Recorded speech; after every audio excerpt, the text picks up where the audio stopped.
Opportunity knocks the door only once. And for a woman, second career is always a challenge. This saying has been made false by a very successful woman who has changed lives of many successful women for their second career.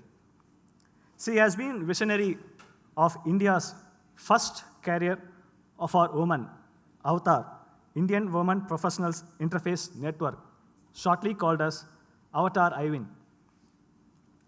She had conceptualized and grown AVTAR IWIN effectively over a decade. Through AVTAR, she had coached and counseled several organizations to develop a gender inclusion plan. They are successfully fulfilling the critical roles with second career of women through AVTAR IWIN. Her resilient efforts to increase women's workforce participation has brought many laurels to her. And recently, in the year 2016, she was named as UN's list of 25 women transforming India. We now invite Dr. Saundarya Rajesh, founder, president of AVTAR Group, to deliver the keynote address. Ma'am, please join us on stage.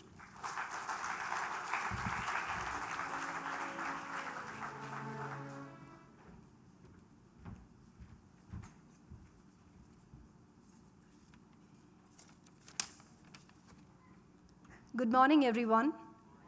It's fantastic being here today. Such a pleasure being part of the Project Management Institute Chennai Chapter's conference around a theme that is no prizes for guessing, very, very close to my heart. It is something that I'm deeply passionate about, and so I have to begin my address to you first with a confession and then with a challenge. The confession is this. Today, I lead the AVTAR Group, and we have 3 organizations in it. The AVTAR Career Creators, which is into regular talent strategy consulting. Flexi Careers India, which is India's #1 organization for providing second career opportunities to women. And the third is the AVTAR Human Capital Trust. Now, if you ask me what was the origin of this entire group and the work that we do there, it was a failure of work-life balance. That was the confession I wanted to make with you today. Close to 20 years ago, I began my own career with a multinational bank, and I was doing pretty successfully at that. I got campus placed into it. And like all good girls of the 90s, I got married, had a baby, and then discovered that work-life balance does not exist. I had to quit. I had to leave my job. And then over the next 6 years, I struggled to find that utopian career opportunity which would provide me with this, balance that we talk about. So that actually started me off on the journey of looking at how we can make our workplaces sustainable for women who had started joining the workplace in large numbers at that point of time. That was the first confession that I wanted to make to you. The second is a challenge, I said. I have a problem with this term, work-life balance. I don't think it should be even called that. I think we should not call it work-life balance. So if the PMI Chennai Chapter folks had, kind of asked me, we're having this conference on a Sunday and we're going to call it work-life balance, I'd have said, don't. Don't have a conference called work-life balance. And you know why? I'm just going to ask you, all of you in this room, to picturize the word balance. When I say the word balance, remove work-life, everything from it. When I just say the word balance, what is the visual that comes to your mind? It's the physical balance, right? It's the balance which has this needle in the middle, and then it has 2 plates on both sides. And then when you say work-life balance, what are you saying? You're talking about putting work on one of those plates and life on another plate, and you are going to spend the rest of your living time on this earth trying to balance that needle in the middle. Is it work or is it life? When work goes up, life goes down. When life goes up, work goes down. That means we are essentially speaking about work and life being in conflict with each other. Is that even sustainable? Can we all make money? Can we all do the things we want to do? Can we all, move to a better life? Can we all utilize our talents to the fullest of its potential if forever work and life were to fight with each other? So that is why, ladies and gentlemen, I take strong objection to the term work-life balance. I think it doesn't exist. Do you know what exists? Work-life integration. This way. I would request all of you to delete the term work-life balance from your dictionaries and start using the term work-life integration, like this. When you integrate work and life like this, when it gets dovetailed and it's not two sides of a coin, but it's part of the whole thing, then you begin to define everything accordingly. You begin to realize that work is part of life is part of work. You begin to realize that you can do lots of life things at work, you can do a lot of work things at life, in your non-work time. You can do all of it, and that is the beautiful, happy mean that we all are trying to achieve in our lives. What I'm now sharing with you is not just a thought, it is not just something that we have coined because we want to be different from others. No, it is the fact. It's a fact that when you start integrating every aspect of your life, you bring your whole self to the workplace. You bring your whole self to your professional space. So you are proud of everything that you are. You don't need to hide one part of yourself just because you seem to want to be seen as professional and very successful in another part. Just to give you an example, very recently, about 4 or 5 months back, at AVTAR, we launched India's first ever study on the best employers for women in India. Now this we did in partnership with the Working Mother Group of the US, and for the very first time, organizations were invited to actually fill a questionnaire, a rather long questionnaire, about 350, 400 questions were there in it. And some companies came back and told us that the mere process of filling it itself makes them an expert in gender diversity. To that extent, it's a very, very rigorous questionnaire. So in partnership with the Working Mother Group, which has been doing this for 30 years now in the US, we launched the Best Companies for Women in India project here in India. Close to about 350 companies applied. And of those companies, we invited about 200 companies to actually fill the application form. And next week, we are going to be sending out information to each of those organizations who have made it to the 100 best list.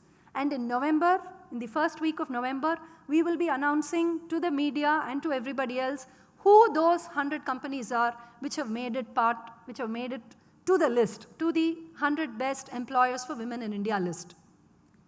Now, the most critical part of this questionnaire, this project, is how have organizations dealt with providing work-life integration? How do they help not just women, but men also to pursue this thing called work-life integration? Now, it's a fallacy that only women need work-life integration. I see so many of you men over here in the audience today, obviously because it is important to you and you're pursuing it. That is why you're here on a Sunday. Of course, it also means that you have somebody at home taking care of all the stuff while you are here on a Sunday. The fact also is that for a woman, flexibility is really the oxygen of her career. If you provide a woman with flexibility, you can prevent attrition at least about 15 to 20% of the time. Can you imagine what that means for women's workforce participation? Can you imagine what that means by way of economic productivity for our country? Can you imagine what that means for the GDP of India? It means that if you have more people who pursue their careers sustainably, then it means that you have more productivity, creativity, efficiency actually happening in the workplace. So this thing called flexibility, that is what companies are rated very highly on. How much of this flexibility are you able to provide people in your workplace, both men and women? What kind of innovative and inventive work-life integration policies do you have? Is it about flexible working? Is it about telecommuting? Is it about work from home policies? Is it about really making sure that you are able to provide opportunities for people to manage all these different aspects of their life? Now, the key critical question, and this is what I really wanted to share with you this morning, and this is what a lot of the research that we do at the AVTAR Group, with respect to women's workforce participation and work-life integration actually points to. And that question is, yes, organizations have woken up to the point of work-life integration being very, very important to everyone. The millennials want it, E-Gens want it, Gen Ys want it, Gen Xs want it, everybody wants it. So the organizations, workplaces have become very, very cognizant of the fact that work-life integration as a concept is here to stay. But what about us? What about you and me? What about all of us in this room? What are we doing to make sure that we are in the pursuit of this elusive work-life integration? What do we do? As you know, we work in the space of women's workforce participation to a very large extent. We have on the AVTAR IVEN network close to 2.5 lakh women, of whom at least 40,000 women have taken breaks in career and are looking at coming back into the workplace.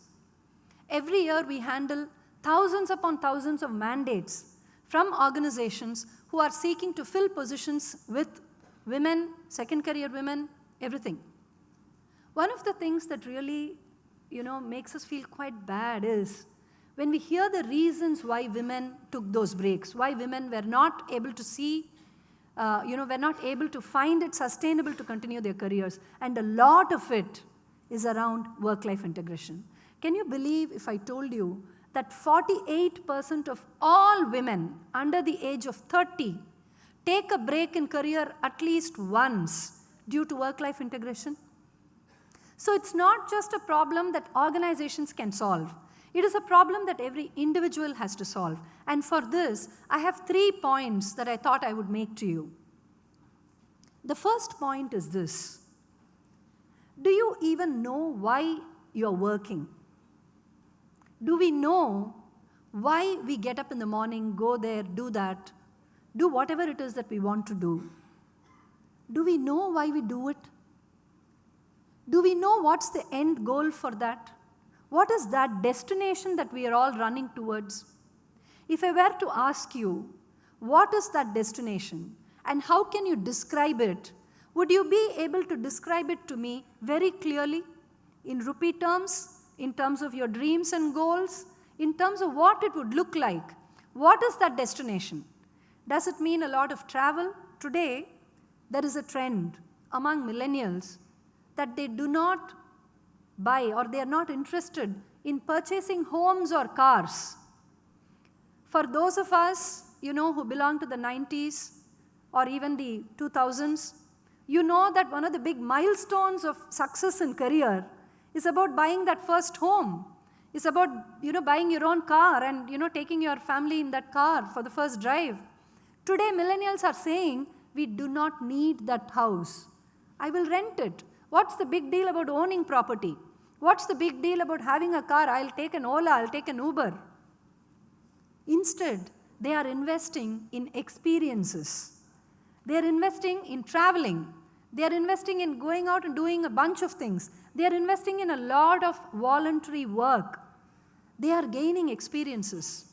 Now the point is that this whole aspect of wanting to get experiences means that is the destination you're going for. So do you know what this work that you're pursuing today is going to lead you to? This is my first question. My second question or my second point in this whole journey of work-life integration is, do you have a strong ally network? whenever we counsel women, whenever we coach and mentor women, especially when they are, they have taken that break and they wish to re-enter the workplace, they wish to become economically relevant again, the question we ask them is, do you have your own board of directors, personal board of directors? Do you have your own ally network? Allies are the big solution to cracking the problem of work-life integration. You need to have people who will help you at every stage in your life. You just cannot do it alone. There are so many women who want to be those super women, and men, of course, who say that they want to do everything by themselves. I tell you, and I tell them, it is a futile exercise. Don't try to do everything by yourself. Please have allies. Develop those people. Your ally could be somebody in your office, someone, that one person who knows you, who realizes you, who understands you very, very clearly. It could be somebody, it could be a neighbor, it could be a friend, it could be your own extended family. Who are those allies who you can count upon, who will help you when you have a challenge either in your work part or in your life part, right? That is the second step towards achieving that utopian work-life integration. And the third point is this: we all have to learn to set boundaries. Sometimes, when you're so delighted and thrilled with the work that you do, you can totally get carried away. That means that you will not know. There's this famous concept of flow, which has been described by this leading, brilliant genius called Mihai Csikszentmihalyi, and he speaks about the concept of flow. And he says when you are in flow, that means that you can really not stop the way your brain functions and the way you work. A lot of us desire flow. Only a few of us are able to actually get it. But those of us who do, we might just tend to get completely carried away by that. How do you actually draw those borders? How do you draw those lines which state that this far and no further? This requires a lot of introspection. This actually teaches us and tells us that we need to be aware of what we want to do and also stop at a particular line saying this far and no further. Yesterday I was in Bangalore addressing a group at Microsoft, speaking about diversity and inclusion. Today I'm here with you all at Project Management Institute's annual conference, with your permission, on work-life integration, not on work-life balance. And this afternoon I'm in Pondicherry, delivering the valedictory address at Pondicherry University. I am nobody to speak on work-life integration. As you can see, it's been 2 or 3 days since I had a proper conversation at home. I've been running, I've been doing things. And when people ask me, how are you managing all of these things? I just give one answer. I say, compartmentalize your life. I say that there are times when it would seem as if your home part, your personal part is taking a lot of time. I can predict this for myself. Next week, from the 1st of October to the 11th of October, I'm not available for any speaking sessions, no client, nothing is important for me because it's Navaratri. And at home we keep Golu. And that means that I will be there all those 11 days, and that's most important for me. It's as important for me as it is for my mother-in-law, who I live with, and for whom it is important that we call all the different communities there for Golu at home. So no matter whatever is the occasion, I will not be able to travel during that time. So you could ask me, then what happens to the work part? Which is why I said it's better to compartmentalize your life. Never mind if sometimes your home part seems to be much more demanding than your work part. Never mind if sometimes your work part seems to be more demanding. Always have that end destination in mind, because that will really give you the complete happiness that true work-life integration gives. Thank you very much.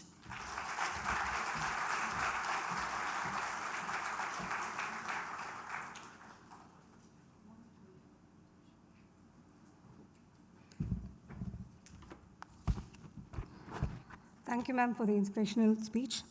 As a token of appreciation, we would like to present a memento and a spot event photograph in memory of the conference to Dr. Saundarya. May I request Mr. Sriram Raghavan, Secretary and Vice President Certification, to do the honor.